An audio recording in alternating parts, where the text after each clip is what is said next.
The problem is really that, especially in the modern day, we have this idea that life, a well-lived life, means that all our mundane wishes should be satisfied and that we should get as much physical and emotional stimulation and pleasure as possible. That means a good life. It's not true. We are here to learn. We are here to grow up. The Buddha said, when he talks about ordinary people like us, he calls us the childish. And so the whole of the spiritual path is to grow up and become an adult, not to remain childish. Little children, when things go their way, happy, happy, smiley, smiley. The minute anything goes wrong, they don't know how to deal with their emotions. They're screaming and shouting, and it's like somebody's pulling them apart with red-hot pinchers. But it's only because they dropped their sweet on the ground. But they can't contain their grief and their happiness and their anger. Their emotions are naked. And for us, the tragedy is that we grow up and inside we are still 4 years old, emotionally. We cover it up.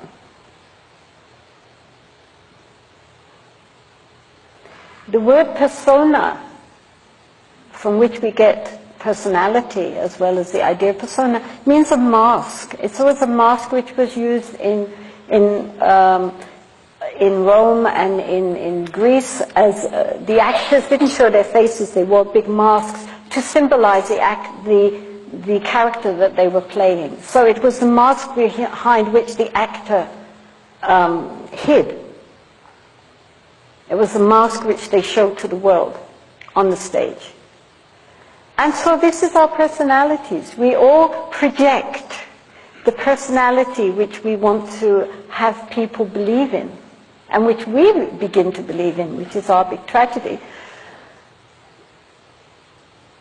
But inside, however outwardly sophisticated we might think we are, inwardly there is this little child. And so we have to grow up and put ourselves through school. And the school is our life.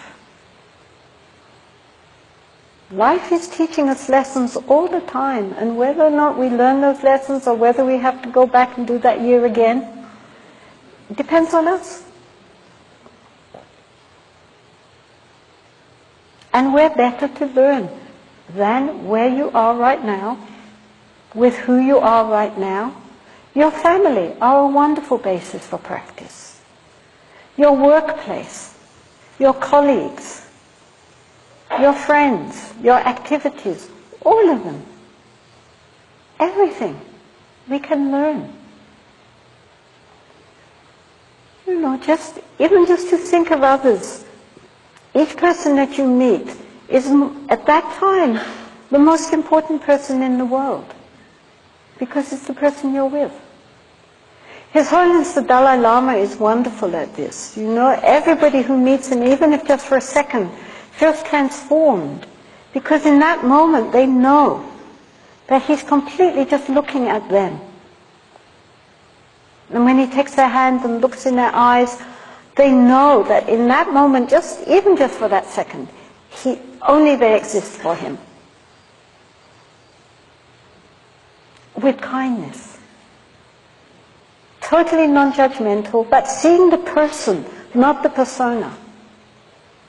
So you see all these politicians and churchmen looking very embarrassed. Why is he smiling?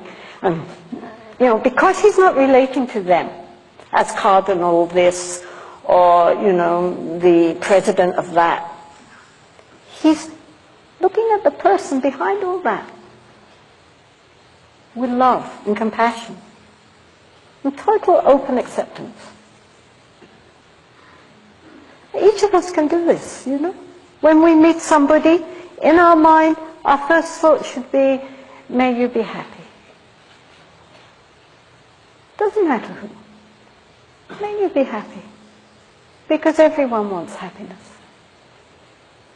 And get out of our own way.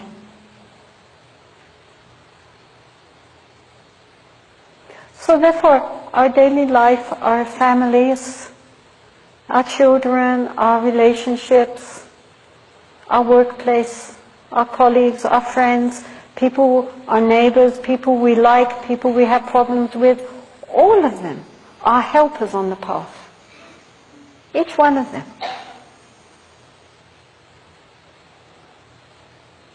Every breath we take is a practice. Nobody can say, I have no time to practice.